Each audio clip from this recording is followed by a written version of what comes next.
Hello, everyone. Welcome to another week of Soulfully Guided. I'm your host, Carmel-Anne. Let's hope my internet is working better this week than last. So apologies if anyone watched the show. I felt like we had some really important content in there and discussion, talking about mental health during drug addiction. If you have any questions, please reach out to me on any of my socials by going, posting publicly or through to me privately. You'll have to also excuse how I look today. I am rocking the exhausted mum look. We have a almost toddler that is becoming quite the late night party animal and snack animal. So we're all doing it tough in our household at the moment. Today's show, we are going to focus on the questions and answers, the questions that I've received throughout the series. I'm so sorry I couldn't choose them all. I'm going to go through them as quick as well within the show time as best as I can. We had someone ask, I've kept them all anonymously, and we've had someone ask, did you use AA, so I'm Alcoholics Anonymous, or any form of community when you quit? I did not.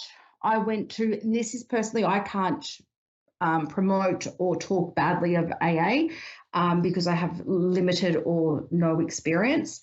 I went to one meeting and it made me walk out and want to take more. It was so dull and dry and it was not for me. I imagine being a part of a community would be great. However, my community was my counsellor and basically my partner at the time and myself. Was very lonely. But why I chose against AA for me personally is because my identity was not a full-time recovery addict. I did not want to punish myself 30 years on or get badges 10 years on I was an addict for long enough. I didn't want to sit in that space forever or be completely defined for it. I'd have no identity in a drug world or in a drug community or in a recovered community. I'm just me without any label or stereotype about drugs associated to it. That is my past. Oops. Yep, that is my past, and that's where I'm going to leave it there. I thought I'd turn the mic off. So that's why I chose against AA for myself. I can't even say it, so bear with me. I'm exhausted. So how did I actually stop? Part miracle, mostly me, and good timing. Everything I wanted out of my idea of what a healthy or happy lifestyle presented to me, like the idea that someone could love me and wanted children with me, and the idea of becoming a mum, that was enough for me, and that filled all that void of loneliness that I had, and timing and fate and me just rolled into one, and I was ready. I was sick and tired. I was so competent and so alive and so full of promise in my life. I could have been anything I wanted. And we're talking about specialized, high functioning, I'll never be a surgeon, but, a neurologist, neuroscientist. I could have been anything I wanted. And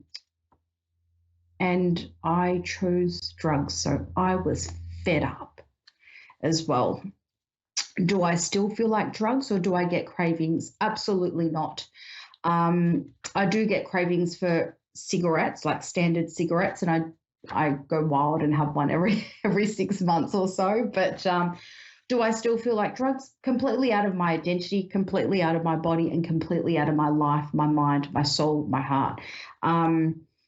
It is not part of me, and I've had to learn coping strategies that will lead me to different ways to respond to triggers, traumas, whatever, PTSD, or, there's other ways of approaching it. And I've evolved as a person, and it is not my go-to anymore. It is not part of me, and it is not something I actually would feel very unsafe and very scared if I tried a substance. I don't think I would mentally be able to cope. I'd like to be sober. The furthest I'll go is tipsy.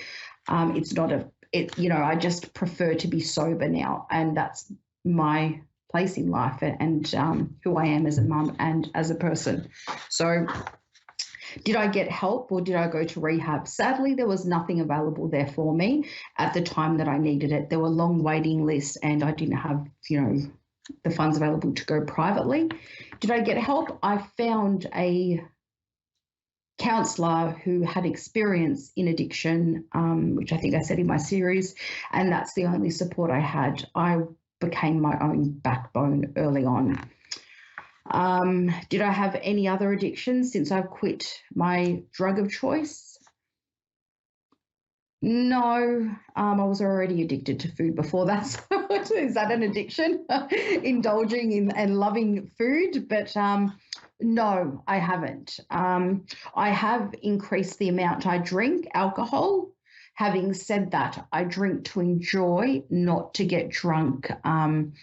I will. My flavour for alcohol has changed, and I drink very slowly, not intentionally. It's just I drink alcohol very slow.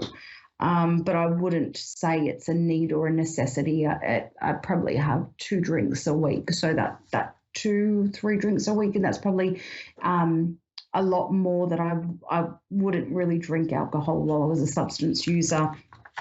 I also disliked being drunk while I was a substance abuser. Oh, good one. Do I have an addictive personality? Am I worried to get addicted to other stuff? I have a very strong character. I had a strong character, but a soft, traumatized heart.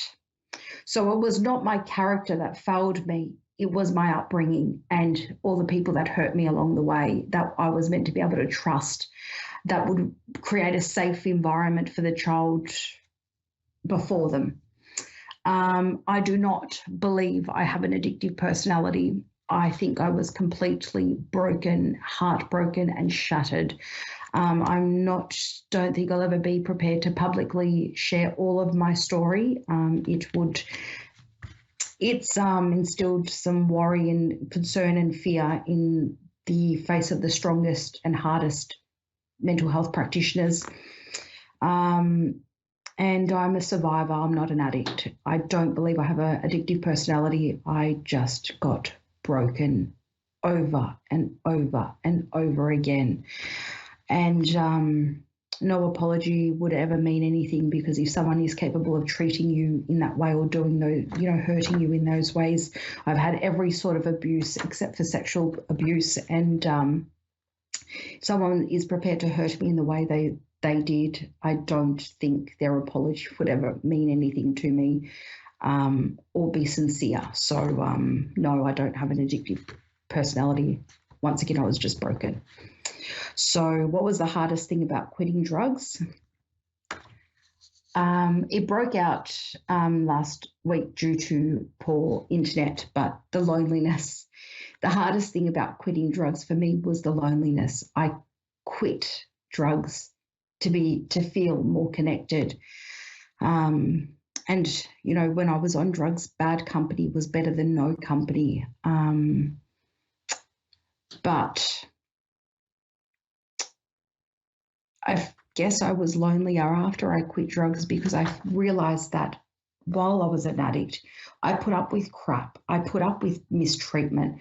I put up with people controlling me or telling me who I was or what to do or how incompetent I was. Quitting drugs, so we're almost running out of time here, but quitting drugs made me realise that I had really low standards, self-esteem and values of myself. So it was really lonely when I started showing up for myself and realising that everything in my life no longer served me because I raised the bar and my standards. So the loneliness was the hardest part, because I wanted to be part of a community, but I lost that. and I created something better, not straight away. And I'm still developing that now as a community. 8 years after quitting, or how long has it been? 2016 or 2015, something like that. So how did I know I was ready to quit? I was fed up. It just happened, and I could have ended up dead, homeless and lonely. It just really, everything miraculously fall into place, including myself. So there's questions about how many times, you said you lapsed and relapsed so many times. What was the difference between the other times I tried and the time I quit? Well, I had more to lose. I had someone that wanted to create a family and a lifestyle with me. And for the first time in my life, that meant more to me than the drugs. If you didn't have such a hard life, do you think you still would be a user? Absolutely not. I just liked drugs. I just liked everything about drugs. Sorry, I keep checking the mic in case my hands hit it and turn it off. I hated drugs. I would never take drugs. Trauma destroyed me.